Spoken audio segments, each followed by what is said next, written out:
Hello everyone, welcome to Let's Learn Together.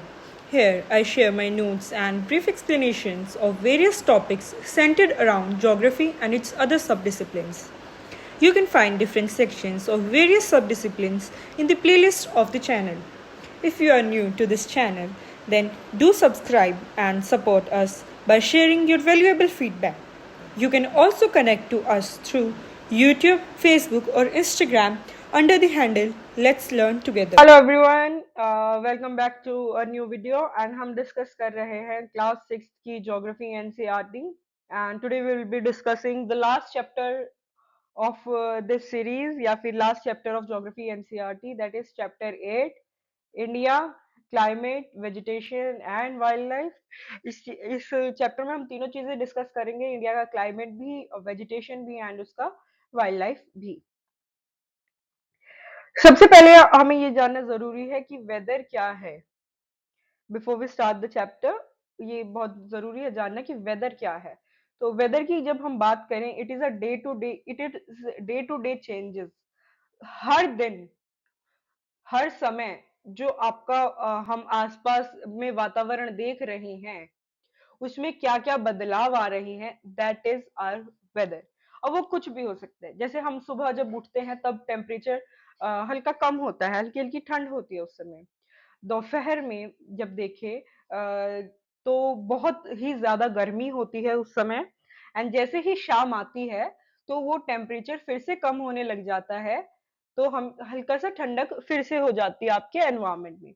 तो ये जो एक ही दिन में इतने सारे चेंजेस आ रहे हैं आपके टेम्परेचर में, रेनफॉल में, सनशाइन में, ये सब आपका वेदर है। अभी आपने कभी देखा भी होगा, जब बारिश होती है तो थोड़ी देर बारिश होती है, उसके तुरंत बाद बारिश बंद होते ही धूप भी निकल जाती है। वो क्या है? वो वेदर है कि एक ही दिन में आपके इतनी सारी जो कंडीशंस हैं वो चेंज हो रही है। अब हम बात कर लेते हैं सीजन्स की। इंडिया एक ट्रॉपिकल मॉनसून कंट्री है, जहाँ पे हमें बहुत अलग अलग तरह के मौसम देखने को मिलते हैं, एंड बहुत डिस्टिंग्विश्ड है वो सारे मौसम। तो अभी हम एक एक करके देख सकते हैं कि वो मौसम क्या है। स्टार्टिंग विद कोल्ड वेदर या फिर विंटर्स। सब जो ये विंटर सीजन है, सर्दी का जो मौसम है, it extends from December to February, दिसंबर से फरवरी तक ये लास्ट करता है। एंड इस समय क्या होता है, जो आपकी सनरेज हैं वो डायरेक्ट ट्रॉपिक ऑफ कैंसर पे नहीं गिर रही होती हैं, इस वजह से हल्की ठंडक होती है एंड टेम्परेचर जो होता है वो कम होता है। फिर अब बात करें हम समर्स की या हॉट वेदर सीजन की, तो गर्मियां जो है वो मेनली लास्ट करती है मार्च टू मई में। एंड इस समय क्या होता है, सनरेज जो है वो डायरेक्टली ट्रॉपिक ऑफ कैंसर पे करती हैं, ट्रॉपिक ऑफ कैंसर पे गिरती हैं, जिसके कारण टेम्परेचर बढ़ जाता है, उस रीजन का हाई टेम्परेचर होता है। नेक्स्ट हम बात करें तो साउथ वेस्ट मॉनसून की या फिर रेनी सीजन की। तो अब जो चीज आपको जाननी बहुत जरूरी है वो ये है कि जो इंडिया है उसमें जो मॉनसून आता है वो विंड एक्टिविटीज की वजह से आता है। इंडिया में जो बारिशें होती है वो हवाओं की वजह से होती है। तो सबसे पहले बात करते हैं साउथ वेस्ट मॉनसून या फिर रीजन सीजन की। एंड ये चलता है आपका जून टू सितंबर में। इसको हम ऑनसेट ऑफ मॉनसून भी बोलते हैं। इस समय क्या होता है, जो आपके समुद्र है वहां से जो है विंड्स लैंड की तरफ आते हैं, एंड ये जो विंड्स हैं ये अपने साथ मॉइस्चर भी लेकर आते हैं, यानी कि पानी लेकर आते हैं, मॉइस्चर लेके आते हैं। जब ये हिमालय से टकराते हैं, पहाड़ों से टकराते हैं, तब वो ये मॉइस्चर रिलीज करते हैं रेनफॉल की फॉर्म में। तो this is monsoon season, onset of monsoon भी जिसको हम बोलते हैं। देन कम्स रिट्रीटिंग मॉनसून या फिर ऑटम सीजन, जो होता है फ्रॉम अक्टूबर टू नवंबर। इसमें क्या होता है, अब जो विंड्स समुद्र से हमारे लैंड पे आए हैं वो अब लैंड से वापस जा रहे होते हैं, they go back to this ocean. And इस पीरियड में जो रेनफॉल है वो mainly Andhra Pradesh and Tamil region में होती है, जब वो वापस जा रहे होते हैं तब। अब बात कर लेते हैं हम क्लाइमेट की। हमने वेदर डिस्कस कर लिया, अब जानते हैं कि क्लाइमेट क्या है। It is a typical weather condition over many years. जो आप अब वेदर कंडीशन क्या है, जो दिन में कई दफा भी चेंज होती है, बट कुछ चीजें ऐसी होंगी, कुछ फीचर्स ऐसे होंगे जो बहुत लंबे पीरियड तक सेम रहते हैं। तो जब वो इतने लंबे पीरियड तक कोई कंडीशन सेम रहती है, उसको हम बोलते हैं क्लाइमेट। अब ये जो टाइम स्पेन है, इसको हम मोस्टली 30 ईयर्स का कंसीडर करते हैं। क्लाइमेट को हम मेनली कंसीडर करते हैं 30 ईयर्स तक का, कि 30 साल किसी भी एरिया की एवरेज कंडीशन क्या है। अब इंडियन क्लाइमेट की अगर हम बात करें, तो इंडियन जो क्लाइमेट है वो मॉनसून टाइप है, ट्रॉपिकल रीजन है, जहाँ जो रेनफॉल है वो विंड्स की वजह से आती है। अब कितने सालों से जो है ये कंडीशन सेम है, कि ऐसा ही होता आ रहा है, so that is why it is considered as climate. अब इंडियन क्लाइमेट के ही हम आगे बात करें, तो जो इंडियन क्लाइमेट है उसकी वजह से उसको क्या इम्पैक्ट है, जो हमारे देश में एग्रीकल्चर है, खेती है, वो हाईली डिपेंडेंट है मॉनसून पर।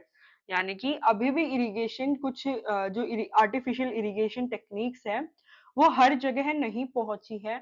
आज भी इंडिया के बहुत से इलाके ऐसे हैं जो खेती के लिए मॉनसून पर ही डिपेंडेंट है। अब ये जो क्लाइमेट है, ये काफी सारी चीजों से अफेक्ट होता आया है। लोकेशन की से, एल्टीट्यूड से, या फिर distance from sea and relief से भी अफेक्ट होता है। लोकेशन की अगर हम बात करें, तो जनरली अगर हम देखें, अगर ट्रॉपिक ऑफ कैंसर के आसपास जो रीजन है वो बहुत हाई टेम्परेचर वाला है। ट्रॉपिक ऑफ कैंसर से जो नीचे जो रीजन है, जो आपका प्लेट्यू रीजन है, वहाँ गर्मी बहुत ज्यादा होती है, बिकॉज वो आपका ट्रॉपिकल रीजन के अंदर वो पार्ट लाई करता है, वहाँ का टेम्परेचर हाई रहता है। एल्टीट्यूड की अगर बात करें, तो जब हम हिमालयाज पे की तरफ जाएं, तो जैसे जैसे हम ऊपर हाइट पे जाते हैं, तो टेम्परेचर जो है कम होता चला जाता है। तो ये एल्टीट्यूड की वजह से डिफरेंस आता है। डिस्टेंस फ्रॉम सी की वजह से देखिए, तो जो आपकी सी बाउंड सिटीज हैं लाइक मुंबई वगैरह, वहां पे बहुत मॉडरेट टेम्परेचर रहता है, मॉडरेट कंडीशंस रहती हैं, ज्यादा डिफरेंस नहीं आता। वहीं जब हम इससे दूर चले जाते हैं, सब डिफरेंस लेते हैं हम मुंबई एंड दिल्ली का।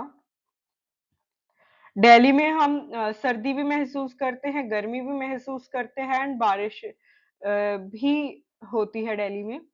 मुंबई की अगर हम बात करें, तो बारिश डेफिनेटली होती है, क्योंकि बिल्कुल सी के नजदीक है। बट जो टेम्परेचर है वो ना तो बहुत ज्यादा ठंड होती है वहां, ना बहुत ज्यादा गर्मी होती है। वहां पे एक बहुत ही ज्यादा मॉडरेट टेम्परेचर रहता है। किस रीजन से? उसका डिस्टेंस सी से जितना बहुत कम है, इस वजह से। अब क्लाइमेट के कुछ एग्जाम्पल्स देख लेते हैं हम। जो द्रास एंड कारगिल रीजन है हमारा नॉर्थ में, वहां पे एक्सट्रीमली कोल्ड रीजन है वो, वहां पर बहुत ही ज्यादा ठंड रहती है, इररिस्पेक्टिव कि कौन सा महीना चल रहा है या क्या कंडीशन चल रही है, वो रीजन हमेशा कोल्ड ही रहते हैं। Same goes for Jaisalmer and Bikaner. वहां की जो कंडीशन है वो एक्सट्रीमली हॉट रहती है most of the time. And same goes with Mumbai and Kolkata, जहां पर कंडीशंस काफी मॉडरेट हैं। अब हम बात कर लेते हैं वेजिटेशन की। तो बहुत ही वाइड वैरायटी है जो है वेजिटेशन की, वो हमें देखने को मिलती है इंडिया में। हमारे पास ग्रास, अच्छा, सबसे पहले जानना जरूरी है कि वेजिटेशन क्या है। तो जितनी भी ग्रासेस, शर्ब्स या ट्रीज, कोई भी पेड़ पौधा जो ह्यूमन इंटरफेरेंस के बिना आया है, उसको हम वेजिटेशन बोलते हैं। ठीक है। जैसे अब आपने देखा होगा सड़क के किनारे जब आप चलते हैं, तो काफी सारी वाइल्ड ग्रासेस और ट्रीज देखने को मिलते हैं, लेकिन हमने तो वो नहीं लगाए हैं, ना किसी और इंसान ने लगाए हैं, वो खुद उगे हैं, वो खुद आए हैं वहां पर, खुद उगे हैं। तो उनको हम बोलते हैं वेजिटेशन। इंडिया की वेजिटेशन की अगर हम बात करें, तो बहुत ही वाइड रेंज में हमें जो है वेजिटेशन इंडिया में देखने को मिलती है। एंड जिनकी कंजर्वेशन भी बहुत ज्यादा जरूरी है।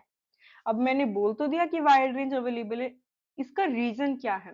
रीजन है वैरायटी, या फिर वेरिएशन बोल सकते हैं हम इसको, या फिर डाइवर्सिटी भी कहा जा सकता है। अब ये डाइवर्सिटी किसी है मेनली आपके लैंडफॉर्म में।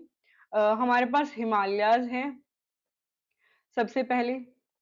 हिमालयाज में अलग किस्म की वेजिटेशन होगी, ठीक है। यहाँ पे पाइन ट्रीज देखने को मिलते हैं, एप्पल्स होंगे, ठीक है। और भी काफी सारे फ्रूट्स और ड्राई फ्रूट्स जो हैं वो हिमालय साइड माउंटेन्स पे देखने को मिलेगा। प्लेन में ज्यादातर एग्रीकल्चर है। उसके बाद डेजर्ट की अगर हम बात करें तो थॉर्नी जो है ग्रासेस या श्रब्स देखने को मिलेंगी। प्लेट्यू रीजन और जो कोस्ट रीजन है वहां पे अलग वेजिटेशन होगी। जो नॉर्थ ईस्ट रीजन है हमारा, वहां पे अलग वेजिटेशन है क्योंकि वहां पर फॉरेस्ट बहुत ज्यादा है। इनफैक्ट जो सेंट्रल इंडिया है, ये आपका मध्य प्रदेश, झारखंड, यहाँ पर भी हमें बहुत सारे फॉरेस्ट देखने को मिलते हैं, तो फॉरेस्ट की भी वेजिटेशन हमारे पास है। तो ये देखिए, अब इंडिया के रिलीफ में इतना वेरिएशन, इतना डाइवर्सिटी है, तो उसी वजह से वहां पे जो वेजिटेशन है हमारी उसमें भी इतना ही ज्यादा वेरिएशन देखने को मिलता है। अब हम बात कर लेते हैं सिग्निफिकेंस ऑफ फॉरेस्ट की। जैसे मैंने अभी आपको बताया, इंडिया में काफी सारे रीजन्स में फॉरेस्ट भी है हमारे पास। तो सबसे पहला जो सबसे इम्पोर्टेंट जो सिग्निफिकेंस है वो ये है कि they release oxygen and absorb carbon dioxide. जितने भी वो पेड़ हैं वो ऑक्सीजन रिलीज करते हैं, एंड जो कार्बन डाइऑक्साइड हमारे एनवायरनमेंट में, एटमॉस्फेयर में मौजूद है, उसको अब्सॉर्ब करते हैं। Then it prevents soil erosion. जो पेड़ों के जो रूट्स हैं, जो आपके ये रूट्स हैं, ये सोइल को जकड़ के रखते हैं, ये पकड़ के रखते हैं सोइल को। तो जब बारिश आती है या तेज हवा चलती है तो जो सोइल इरोजन के चांसेस हैं वो कम हो जाते हैं। Plus it also provides timber for various uses. हमें लकड़ियां प्रोवाइड करते हैं बहुत सारी चीजों के लिए। एग्जाम्पल, फर्नीचर, फ्यूल एंड गम। इसके अलावा भी काफी सारे यूजेस है, मेडिसिन भी जिसमें से एक है। तो फॉरेस्ट से हमें मटेरियल प्रोवाइड होता है, मेडिसिन हालांकि टिम्बर से नहीं आती है, बट फॉरेस्ट से हमें मेडिसिन भी मिलती हैं। तो ये सारे आपके सिग्निफिकेंस हैं फॉरेस्ट के, इंपॉर्टेंस है फॉरेस्ट की। Last but not the least बात कर लेते हैं हम वाइल्ड लाइफ की। तो हमारे पास वाइल्ड लाइफ भी बहुत अलग अलग किस्म की है। हमारे पास रेप्टाइल्स भी है, हमारे पास एम्फिबियंस भी है, हमारी कंट्री में मैमल्स भी है। इनफैक्ट बर्ड्स की भी बहुत सारी वैरायटी हमें मिल जाती है इंडिया में। इंडिया के नेशनल एनिमल की बात करें तो that is tiger. National bird की बात करें तो इंडिया का नेशनल बर्ड है पिकॉक। अब हम बात कर लेते हैं इंडिया के किस रीजन में हमें कौन सी वाइल्ड लाइफ देखने को मिलती है, कौन सा जानवर देखने को मिलता है। गुजरात के गिर फॉरेस्ट की अगर हम बात करें तो वहां पे we have Asiatic lion. Assam में elephants and one horned rhinoceros. Kerala and Karnataka में हमारे पास है elephant. Desert and Kutch region में हमारे को मिल जाते हैं camel and wild asses. Himalayas में मिलते हैं wild goats, snow leopards and bears. उसके अलावा भी काफी सारे जो है एनिमल्स देखने को मिलते हैं, जिनके कुछ एग्जाम्पल यहाँ पे गिवन है: मंकी, वॉल्फ, जैकल, नीलगाय, चीतल एक्सेट्रा। बर्ड्स की अगर हम बात करें तो we have parrots, pigeons, myna, geese, bulbul etcetera. And snacks में भी काफी वेराइटीज है, लाइक कोबरा एंड क्रेट्स। अब बात कर लेते हैं कंजर्वेशन की। कंजर्वेशन, अब ये जो आपने हमने अभी तक वाइल्ड लाइफ और वेजिटेशन के बारे में पढ़ा है, काफी सारे थ्रेट्स हैं इनको, स्पेशली एनिमल्स को, जिनको मारा जाता है फॉर ट्रेड पर्पसेस। फॉरेस्ट को क्लियर किया जा रहा है ताकि ज्यादा से ज्यादा लैंड हमको मिल जाए एक्टिविटी, काफी सारी कमर्शियल एक्टिविटीज के लिए। तो दोनों को ही बहुत ज़्यादा थ्रेट है, बट हमारी गवर्नमेंट ने भी कुछ स्टेप्स लिए हैं इनके कंजर्वेशन के लिए। सम ऑफ विच आर लिस्टेड है। फर्स्ट इज नेशनल पार्क, काफ़ी सारे नेशनल पार्क्स बनाए गए हैं, सेंचुरीज बनाई गई है, बायोस्फीयर रिजर्व्स बनाए गए हैं। एनिमल्स को कंजर्व करने के लिए, स्पेसिफिक एनिमल्स को कंजर्व करने के लिए we have project tiger and project elephant.